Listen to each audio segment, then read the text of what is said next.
In the year 1920, an Indian monk called Paramahansa Yogananda got on a boat and came to the United States. He had no money in his pocket, his English wasn't that good, and his mission was to teach the people in the West about yoga. After building an institute in California, traveling the world, and spending 26 years teaching Westerners about yoga, he wrote his autobiography called Autobiography of a Yogi, and this video is about that book.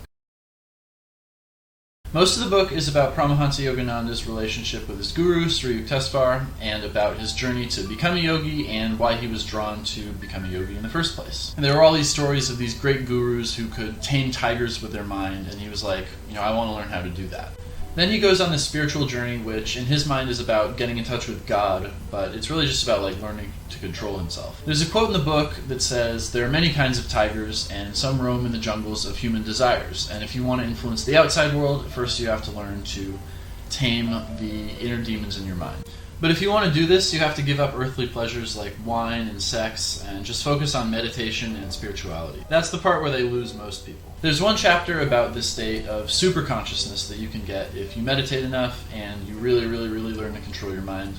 He talks about how his guru had a mosquito land on him while he was meditating, and he just didn't care. He was like, yeah, the mosquito can bite me, so what? Yogis believe that thought is a force the same way that electricity or gravitation is a force, and if you really work hard at it, you can learn to tame it. If you've heard stories of people going into a cave and spending years and years meditating, this is what they're trying to do.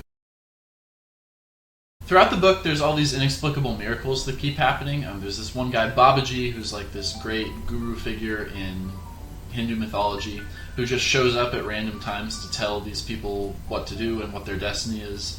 There's also this 12-year-old kid who Paramahansa Yogananda is teaching, who dies, and he's foretold that, hey, he's going to come back to life in this house. He's going to be reborn again. And then they go knock on the door of that house, and they find out that the woman who lives there is pregnant. There's also two separate people in the book who they say haven't had anything to eat or drink in years. Something like that happens in basically every single chapter. If you ask the Hindus, why does this stuff happen, they'll tell you it's because there are all these laws and forces that are not yet known to science, but that the Hindus have known about for thousands of years. This is probably mostly bunk, but at the same time, if you look at ancient Hindu scriptures, there are things that look suspiciously similar to, for example, Einstein's theory of relativity. One possibility is they made a lucky guess, and another possibility is that they discovered some really interesting stuff by intuiting it. Of course, that doesn't sound super scientific, but if you think about it, every great theory in science was invented by somebody at some point, right? Albert Einstein had to dream up relativity before we could have it, right? If he hadn't had the imagination to come up with it, then it wouldn't exist. The way Yogananda puts this in the book is the poet is intimate with truth while the scientist approaches awkwardly. Of course, you have to actually go and prove your big idea afterwards, but you can't have any science without intuition. In the West, we're really good at the proof stuff, and in India, they're really good at the intuition stuff, and the trick is to combine the two successfully. Yogananda has tons of respect for Jesus Christ and Christianity, and Autobiography of a Yogi is full of little references to Bible quotes. You might say something like, well, this guy was Hindu, how could he also be a Christian and love Christianity this much? Well, the reason is because he doesn't see them as separate things. He says that all world religions are really telling the same story and promoting the same values, and they just kind of tweak the details a little bit for the audience. He talks about what he calls the basic unity between the Christian and the Hindu scriptures, and he also says that he believes that the Bible, the Koran, and the Zoroastrian equivalent of the Bible were all passed down by the Hindu God.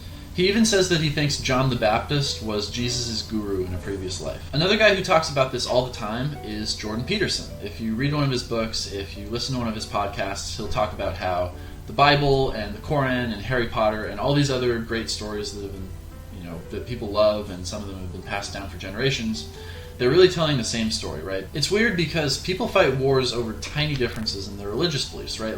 Protestants and Catholics believe basically the same stuff with a few little changes, and they had these bloody wars in Europe in the 17th century. And today, Sunni and Shia countries are going at it, right? Saudi Arabia and Iran hate each other. Autobiography of a Yogi came out right after World War II, when the world was still, kind of in shell shock from all the brutality and horribleness that had happened. And it's got a really nice message, right? It's got hey, we all believe the same things at the end of the day. our differences aren't that big, so can we please just get along? So anyways, thanks so much for watching Theo's Book Club. If you're new around here, this is the channel where I post these short videos about the big ideas in all the books that I read. That way you can learn the stuff that I learned, and you can decide if you want to read these books for yourself. If you like this video, I hope you'll hit the thumbs up button down there. That's really important because it tells YouTube that this is a good video, and so it'll recommend this video to more people in the algorithm. You can also hit subscribe if you want to see more of these book review videos popping up in your feed. And if you want to watch another video that I did, I'll have YouTube select one that's tailored for your interests if you click right here. And until next time, love the people around you, look into your own soul, and have a great day.